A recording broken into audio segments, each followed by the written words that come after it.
The other voice. There's a crowd at the corner. You can see the top of a white truck poking up above all the heads. Why didn't you hear the bell?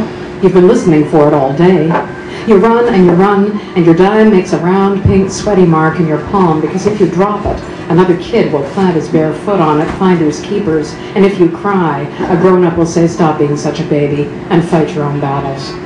But you make it to Clement and Paradise, and you still have your dime, and the ice cream truck is still there, and so is the crowd, so everything's all right. Except the crowd is wrong. There are too many grown-ups. They're quiet and still, and they make the kids quiet and still, too, just by being there. It's too easy to nudge your way to the front and stand with your toes curled over the curb. The back of the truck is open, but nobody is pushing to be near, to see inside, to feel the cold breath of the ice cream. Everybody's just standing and watching what the ice cream men are doing. 2 ice cream men, not 1. You've never seen 2 ice cream men together before. These ones are loading something long and flat into the back of the ice cream truck, which is not an ice cream truck after all. You can see that now. And the long, flat thing has a gray blanket over it, pulled right up to the top, so you can't see what's under it, but something is under it, something with a shape. You want to know what the shape under the gray blanket is. You think you do know, but you need to hear it, because you can tell that everybody in the crowd knows what it is except you. And now you can't even see it anymore. It's inside the truck, and the doors are shut. One lady in the crowd is saying that's how it happens every single time. That child probably didn't even look, probably just ran out into the street. It's always the way. You look at her because her voice is like singing, even though she's not singing. She's a big lady, with an apron curving big over her front. Her eyes are round and sad, but you think, no, she's not sad. She shakes her head slowly and says again, always the way. And again it's like singing, and again you know that even though it sounds like a sad song, it isn't, because she's glad to sing it. So the shape under the gray blanket was what you thought it was, and now you've seen somebody who's dead. You don't feel any bigger or any older, even though you know what dead is. One second you could be running across the street, and the next second you could be dead. Forever and ever, because you didn't look both ways. You didn't wait for the light. You didn't stay between the lines. That's why you're dead. Except you're not.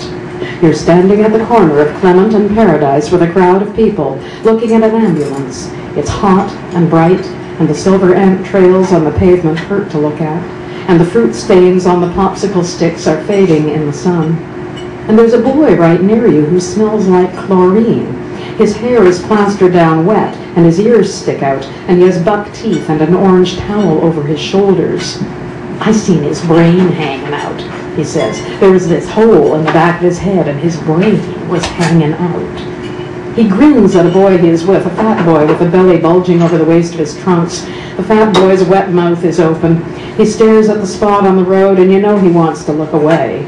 But even if he does, he'll never stop looking at what he's seeing. Oh no, the big lady sings. And you know where she's looking. And it's the same place the fat boy is looking. You see what one of the ice cream men is doing, except now you know they aren't ice cream men. You see him scattering sawdust from a bag into the gutter. The grinning, chlorine-smelling boy says to his friend, know why he's doing that, Arnold? Know what it's for? The fat boy knows. You can see that he knows, but he has to hear it anyway. He doesn't want to hear it, but he has to. It's to sop up all the blood, Arnold. All the blood and brains and stuff. Spit oozes from the fat boy's mouth. He turns and walks away slowly, even though his eyes look like he wants to run. The boy with the orange towel goes after him, screeching, Arnold's gonna puke! Arnold's gonna puke! The ambulance starts to pull away. You watch it because everybody else is watching it.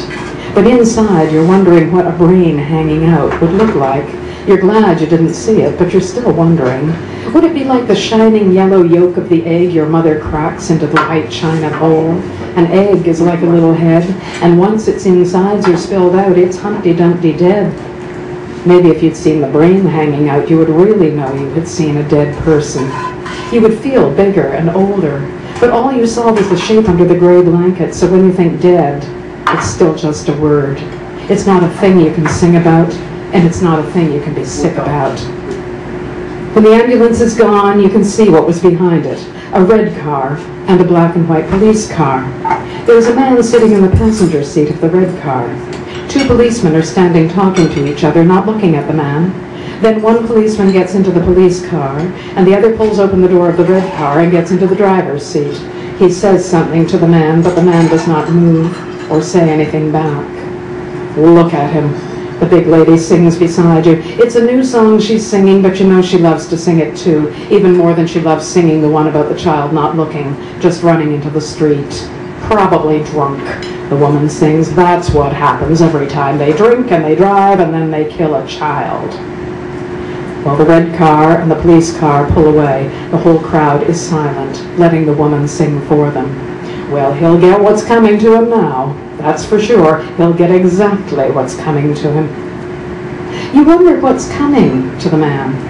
When you saw him, you couldn't tell if he was drunk. You couldn't even tell what he looked like because he had his hands over his face. You've never seen anybody do that before, put their hands over their face. Except for that, he looked like an ordinary man. He had on a blue shirt, and he had black hair that stuck up in spikes around a bald spot. But he isn't an ordinary man. Not anymore.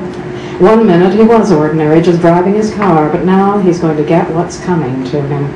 It won't be enough, the big lady sings on, and you shake your head, because all at once you don't want her to sing for you. You want to shake her voice out of your ears, only you can't. Whatever they do to him, it won't be enough, not for a killer, not for the killer of a child. You're still shaking your head because you've started to hate that big lady's voice and hate everybody for listening to her, for letting her sing for them, and you don't know why you hate them, except you do, and it's then that you hear the other voice. A small, soft voice saying right near you, we all kill a child. We all get what's coming to us. It sounds like singing too, a dry, papery little singing, but who sang it? You turn and look around. No one else is turning and looking around. Did no one else hear it? Are you the only one? No one looks like they could have sung those words, but somebody did, because you heard them right near you. So near you think you can still feel the dry, warm little chunk of child on your cheek. Or maybe you can feel it on your lips. Maybe your lips made the sound, formed the words you heard. Maybe it was your mouth singing the song, and maybe you even felt the song. Felt it inside, growing up through your own throat, coming out of your own mouth. We all kill a child. We all get what's coming to us. How could you sing a song you don't understand? Because you don't understand it, and you don't know why you sang it. But it makes you feel old and big, the way the shape under the gray blanket couldn't, and the man with his face in his hands couldn't, and the big lady singing her songs couldn't. The big lady has stopped her singing. People are turning and starting to walk away from the corner because the white truck is gone, and the red car is gone, and the police are gone, and there's nothing more to look at. You stay, all alone. The sidewalk has cooled under your feet. The sky has changed. It looks like a gray bag hanging stretched and tight and low. You know it's going to rain, but you still stay at the corner. You know that when the rain comes, the first few drops will sizzle brown on the pavement, making that dusty smell you hate. But you still stay. You can't go home. You're too old and big to go home now that you've heard the other voice and sung the other song. And you don't know what that means either, just that you can't go home. The sound of a bell makes you jump. You turn and look and see a square white truck coming straight at you. You run straight out into Clement Street without looking. You get across and run under a tree, then turn and look at the cars crisscrossing Clement and Paradise. One of them is the ice cream truck you thought was an ambulance. But you weren't hit, and you're not dead, so you didn't get what's coming to you. Not yet. And now the rain is starting, sounding like thousands of fingers tapping on the leaves overhead. The cold drops find you and soak you until you're dripping wet, running wet. You put your hands over your face. You breathe in the smell of warm silver from your forgotten dime.